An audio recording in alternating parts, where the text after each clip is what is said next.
Olá, caríssimo telespectador da Rede Século XXI. Está começando mais um programa Luz da Vida, domingo, dia do Senhor, pôr do sol, fim de tarde.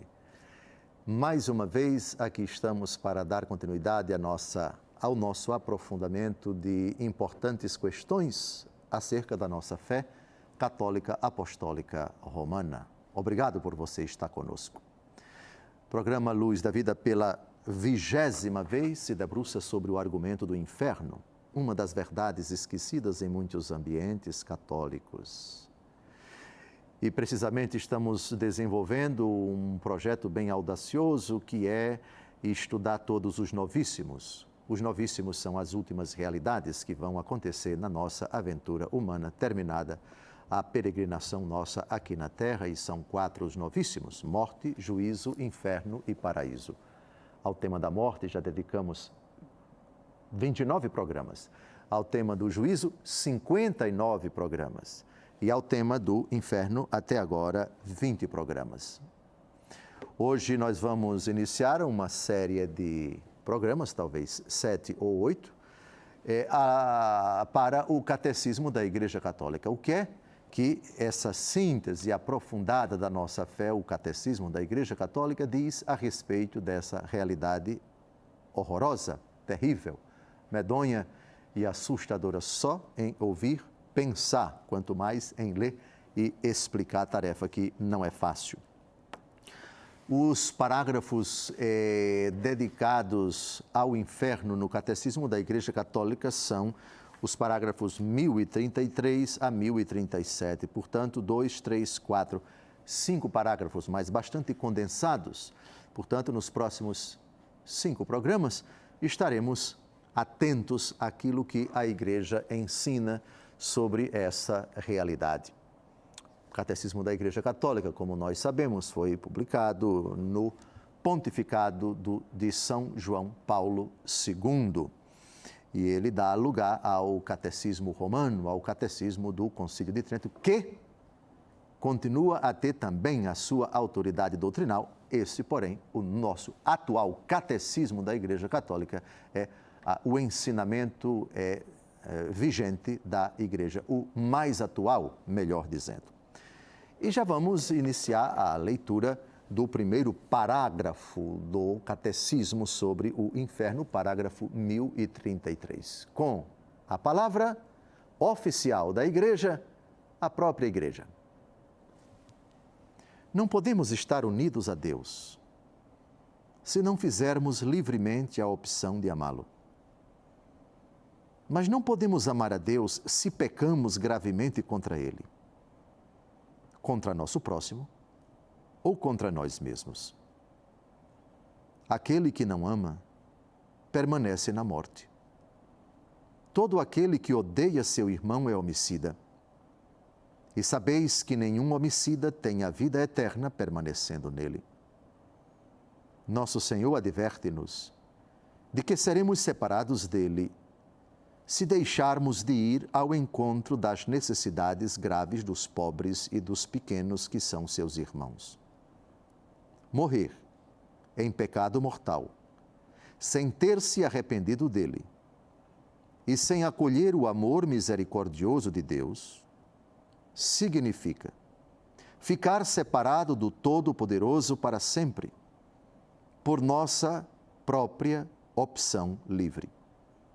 E é este estado de autoexclusão definitiva da comunhão com Deus e com os bem-aventurados que se designa com a palavra inferno. A Igreja, como sempre, muito precisa nas suas palavras, muito exata, muito cuidadosa e muito harmônica a lógica da Igreja quando trata de qualquer assunto. A Igreja é muito sábia. E aqui nós temos vários elementos que convém desdobrar, porque eles são premissas para nós compreendermos a definição do inferno, que está, aliás, na última frase. São várias frases e me permitam aqui pontuar os elementos mais importantes de cada uma das frases. A primeira frase: unidos a Deus, Deus nos fez para Ele. A finalidade da nossa existência, Deus nos fez vir à existência. Deus faz vir à existência todos os seres humanos para que eles conheçam livremente, para que eles adiram, aceitem livremente, para que eles busquem livremente, para que eles adorem, o que supõe também o exercício da liberdade, livremente, sem que ninguém o force, sem que o homem seja coagido para participar em decorrência de tudo isso, conhecer, buscar, adorar, servir, proclamar, possa participar da comunhão com Deus. A união a Deus é iniciativa de Deus e é resposta do homem. Opção de amá-lo.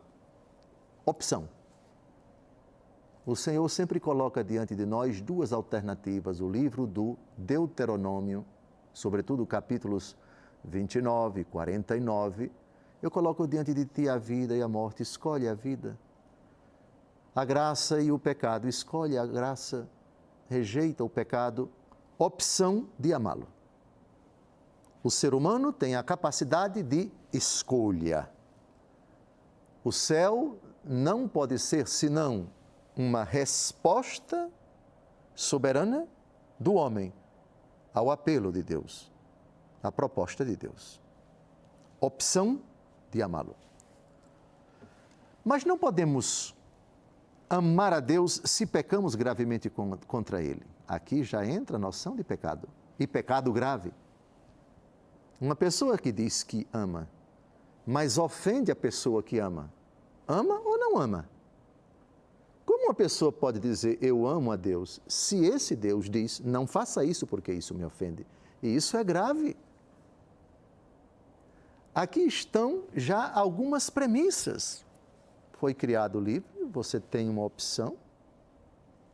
Deus, você chega a Ele, está unido a Ele por uma opção sua. E você permanece com essa opção, a capacidade de decidir, de escolher. Pode amá-lo e pode ofendê-lo, fazendo aquilo que gravemente agride a Ele. Pecado grave, pecado grave. Se pecamos gravemente contra Ele.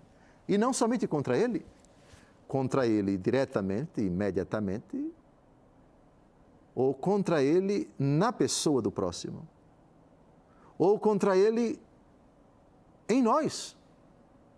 Veja, Deus, o próximo e nós. Nós podemos pecar gravemente contra Ele, nós podemos pecar gravemente contra o próximo, e nós podemos pecar gravemente contra nós mesmos. Pecados contra Deus imediatamente, pecados contra Deus imediatamente no próximo, pecados contra Deus imediatamente em nós. Vejam como a igreja, antes de tratar do inferno, já coloca os caminhos, os mecanismos para se falar de céu. E os caminhos, os mecanismos para se falar do inferno. Tudo a partir da opção do homem.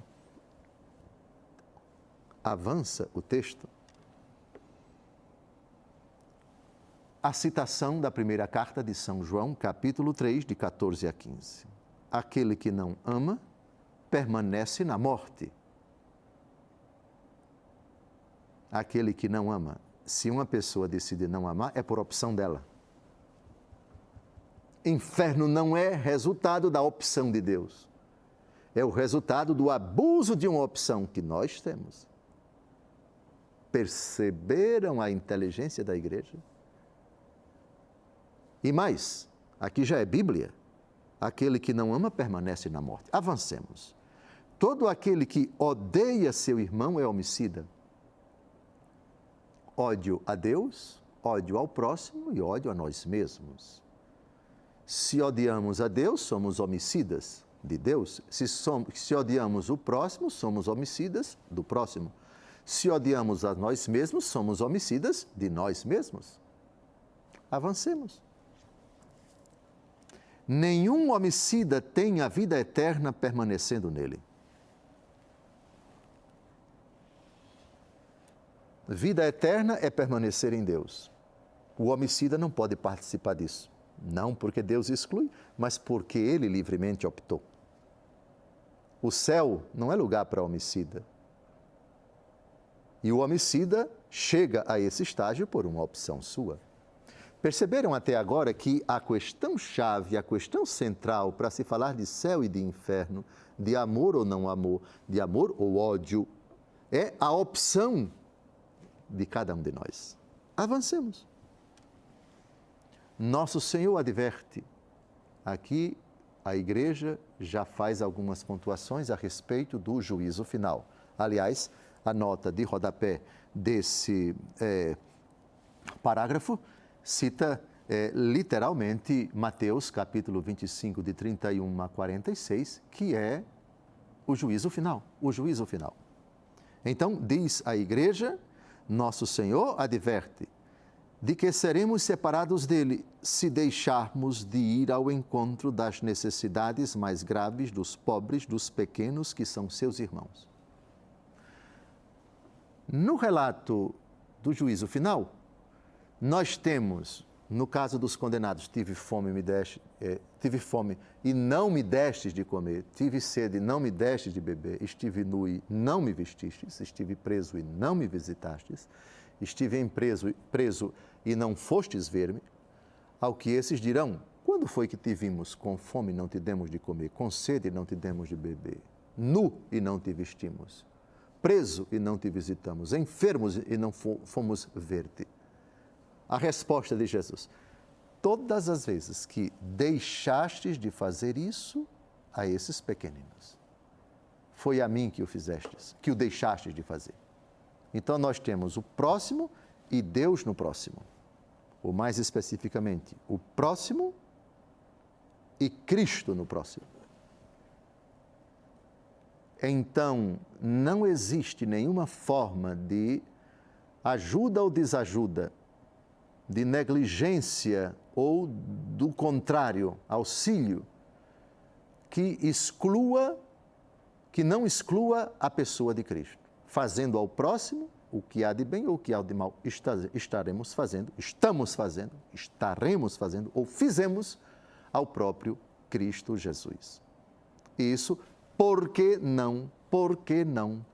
Isto é, porque vocês deixaram de fazer, porque vocês não fizeram. No próximo bloco, retomaremos ainda a última afirmação desse parágrafo, que é a definição bem precisa do inferno. E ela é fundamental para nós excluirmos qualquer ideia equivocada de Deus e do próprio inferno. Não saia daí, voltamos daqui a pouco.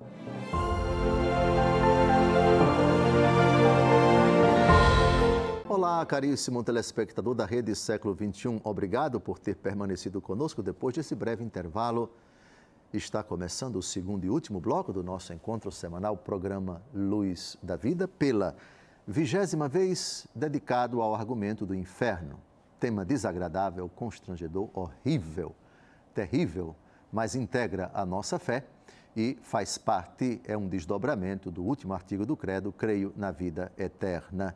Inferno, um dos 4 novíssimos. Novíssimos são as últimas realidades que acontecerão terminada a nossa aventura aqui na Terra. E são 4 novíssimos: morte, juízo, inferno e paraíso. Ao tema da morte, 29 programas já fizemos, já dedicamos. Ao tema do juízo, 59. E ao tema do inferno, até agora, 20 programas. Terminamos o primeiro bloco comentando o primeiro parágrafo do Catecismo da Igreja Católica sobre o inferno. Fizemos algumas premissas, aprofundamos algumas premissas desse rico ensinamento. E agora vamos retomar a última frase do parágrafo 1033, que traz a definição do inferno. Definir uma coisa, conceituar, eu prefiro mais conceituar do que definir. Definir, você estabelece fins. O inferno é um mistério e não se pode estabelecer fins no mistério. Eu prefiro concepção. A concepção da igreja, ou melhor, o ensinamento da igreja sobre o inferno, é que ele é um estado de autoexclusão definitiva da comunhão com Deus e com os bem-aventurados. Estado não é uma mera conceituação, não é uma tergiversação, não é algo etéreo, que está na imaginação das pessoas. Estado é uma condição permanente. Por exemplo, estado de graça, estado de dormência, estado de lucidez. Quando se fala de dormência, se fala de lucidez, se fala estado de graça, supõe uma condição habitual, supõe uma estabilidade, supõe uma condição que é, na verdade, durável. Pronto, estado. Autoexclusão definitiva. Autoexclusão. Não é Deus que exclui. É a pessoa que se exclui. Autoexclusão. Foi o condenado que se excluiu. Foi o condenado que quis.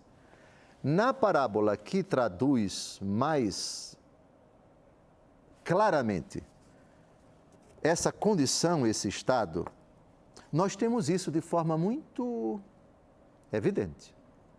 Na parábola do filho pródigo, qual foi a frase do filho pródigo ao pai antes de partir? Dá-me a parte da herança que me cabe. O pai colocou o filho para fora de casa. O pai expulsou o filho, por acaso? O pai, ainda que teoricamente estivesse insatisfeito com o filho, foi capaz de fazer isso? Nem se imagine isto.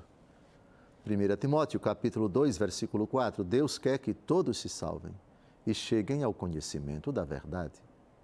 Autoexclusão.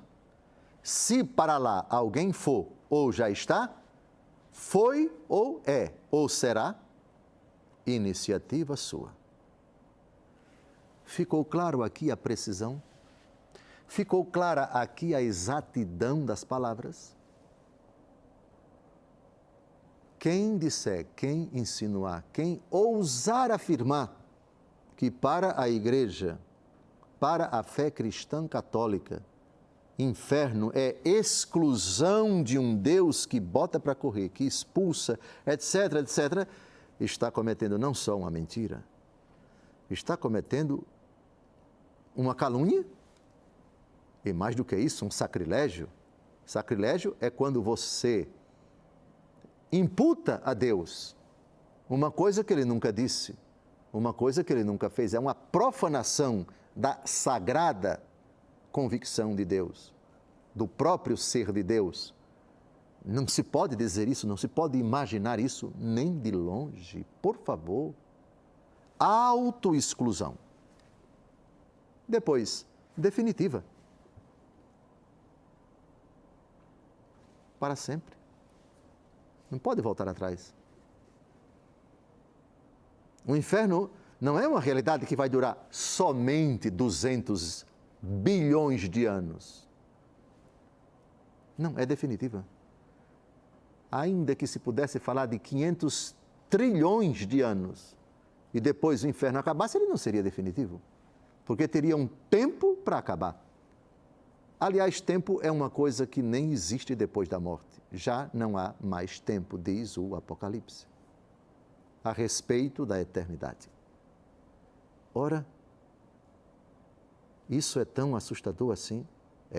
É mais do que isso. É um mistério tão insondável, algo que jamais acaba porque é definitivo, não pode ser revisto, não pode ser redimensionado, não pode ser alterado, composto para dar um jeitinho, reformado, etc. Não, é uma autoexclusão definitiva. De quê? Da comunhão com Deus e com os bem-aventurados. Deus nos criou para estar em comunhão com Ele.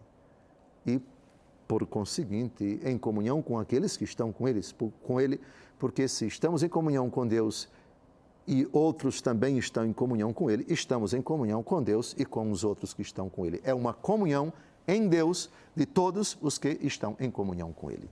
Comunhão fundamentalmente com Deus e comunhão com os outros que estão em comunhão com Ele. O inferno é a autoexclusão definitiva. Poderíamos até forjar uma pergunta aqui do inferno. Alguém conseguirá ver a felicidade sem fim?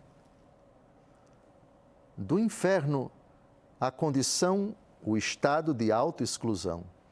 Alguma alma condenada poderá contemplar de longe a felicidade sem fim da qual ela quis se auto-excluir? A resposta é sim. E a recíproca também é verdadeira? Do céu, os eleitos conseguirão ver os condenados? A resposta, olhando para a parábola de Lázaro e do rico Epulão, é sim. Parece que sim, e eu diria com Santo Tomás de Aquino, na Suma Teológica, e vários doutores da Igreja que respondem a essa pergunta, a resposta é sim. Por quê? Na parábola de Lázaro e do rico Epulão, é dito que dos tormentos do inferno, o rico viu pai Abraão e Lázaro. E disse para pai Abraão, é um diálogo que se trava. O rico no inferno vê pai Abraão e Lázaro. E pai Abraão vê o rico no inferno. E os dois dialogam. Todavia, a autoexclusão. Tanto é que pai Abraão vai dizer, entre nós e vós existe um abismo. De sorte que quem está aí não pode passar para cá. E quem está aqui não pode passar para aí. Como é possível que os dois estejam separados por um abismo e conversem?